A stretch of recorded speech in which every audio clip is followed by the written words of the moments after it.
Hey guys, how's it going? It's Schmeat back here with another video, and today we're going to be getting into if players should rather be traded or if they should stay. And we have a plethora of players that could be traded. I don't think many people realize that this trade deadline is going to be a lot of player movement, more player movement than I think we've seen in past years, just because it's a shortened season. There's a lot of people that want to be contenders this year. And I think a lot of these players could be traded, and I might want them to stay, or the other way around. But without further ado, if you're part of the 91% of people that watch my videos that are not subscribed, hit that subscribe button, and let's get right into it. First player we have here is Lonzo Ball. Lonzo Ball has actually had a very good season. He started out the season pretty rough. There was doubts at the start of the year where, could the Pelicans trade him for anything? Was the real question, because his value just diminished at the start of the year. But I think he's really picked it up. I mean, 38.7% from three. For someone who was a non-shooter coming into the league, he's really progressed into a shooter, and he can be a catch and shoot guy. He can pass. He can defend. So I would say for Lonzo, I would say to stay, because I don't think you're going to be able to develop. I've seen a trade for him going to Chicago, and maybe at the off season, in the off season. But as of right now, he just needs to develop, and I wouldn't like him in the limelight. And Chicago's a big market, right? And for him to be there, there's going to be a lot of people doubting him more than, being in New Orleans. So next we have his teammate, JJ Redick. This is different because JJ Redick is closing out his career. Not many years left, probably at the most 3 or 4. I would suspect that maybe he signs it up after next year. But anyways, for JJ Redick, I would like him to be traded to a contender. He made the finals once in his career with the Orlando Magic near the first few years of his career.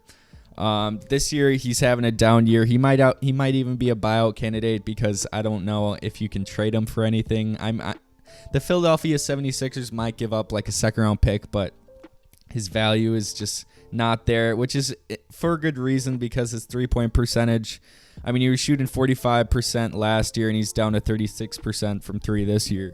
So it's not like you're getting a haul for JJ Redick, but I would still like him to be traded to Philadelphia 76ers. I don't know if the Brooklyn Nets can get another guy after they signed Blake Griffin, but I would like him on the Lakers or the Clippers or I think the 76ers are the most likely. But a team like that, just to get, because I don't know what the Pelicans are doing with him. He's not starting anymore for them, and they're a rebuilding team, and he's just not there to be that guy, to help you win, because they just want good picks, right? For Kyle Lowry as the next player, this is a tough one because Toronto and Kyle Lowry go hand in hand. It's pretty much like the DeMar DeRozan thing, and seeing that trade go down makes me think that the Toronto Raptors would not be hesitant in trading Kyle Lowry, even though I saw him as a lifer with the Raptors. So it's kind of tough to see him with another team, but I do think he gets traded. I think they have Fred VanVleet to replace him, and I think both sides would be okay with the trade. I know Drake might not like it, but I think it's more realistic than him staying in Toronto.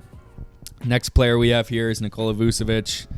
I talked about him in a couple of videos because he's been on in some rumors with my team, the Charlotte Hornets, and the Boston Celtics.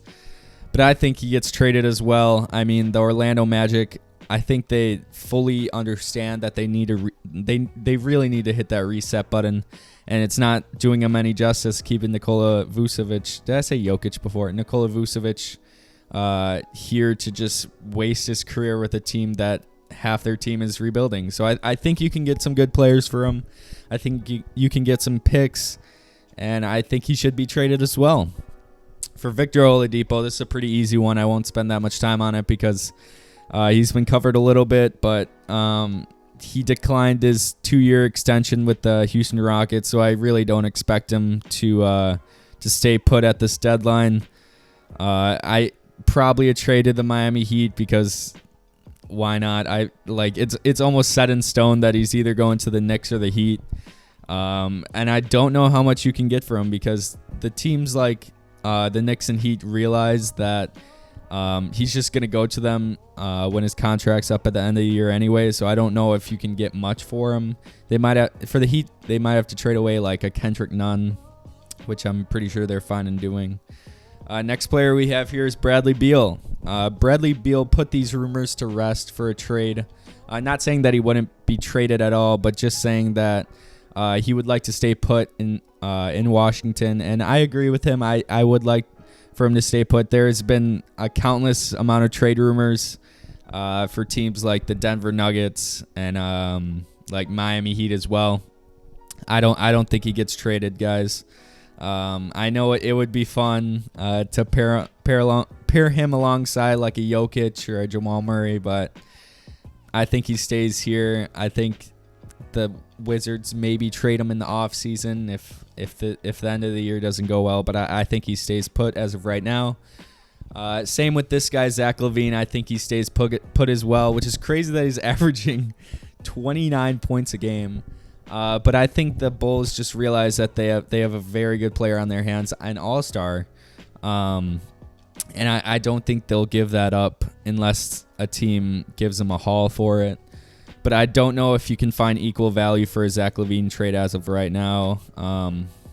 Teams would rather go after a Bradley Beal type than a Zach LaVine, even though they're pretty similar scorers. Zach LaVine's more explosive, but anyways, yeah, I think Zach LaVine stays put as of right now. The Bulls probably can't find equal value for him. Yeah. This next player, though, Buddy Hield, is averaging 16 points a game. He's a knockdown shooter, even though his 3-point percentage doesn't really justify that.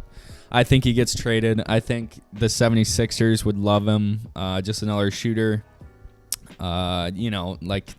Teams like the Lakers and the Clippers are always going to be in contention for a shooter like Buddy Hield. But yeah, I think I would love him on Charlotte. I mean, people don't know that he's already 28 years old, but I would love him on Charlotte. We need another shooting guard on our team that actually can contribute to our team. So I would love Buddy Hield to get traded. For the Sacramento's point of view, I mean, he's already 28 years old. You don't really see him in your future with De'Aaron Fox, and I don't even know if Marvin Bagley's in their future. But regardless, Buddy Hield, I think he gets traded at this deadline. DeMar DeRozan is interesting because the Spurs are, what are they, 7th in the West? They're exceeding expectations. He was pretty much an all-star. I would probably have him over Mike Conley. But regardless, I think he should stay put, guys. He might get traded, but me personally, I believe he should stay put. They should make a playoff push. I mean, Greg Popovich is like 93, so it's not like he's getting any younger and he wants to tank. So I think DeMar DeRozan does stay there. I think LaMarcus Aldridge, he wasn't on my list for this video, but I think he does get traded because he's coming off the bench now and he's not even contributing to them. He might even be a buyout candidate now that I think about it. Next player we have here is Kristaps, which is interesting because a lot of what I've seen is that his family is kind of toxic in the locker room, which doesn't probably sit well with Mark Cuban. Even though, Kristaps coming into the Mavs was looked at as a side piece for the future with Luka, and he's not really turned out to be like that. He's been injured so much that it's hard to even justify him being a second option on a really good team.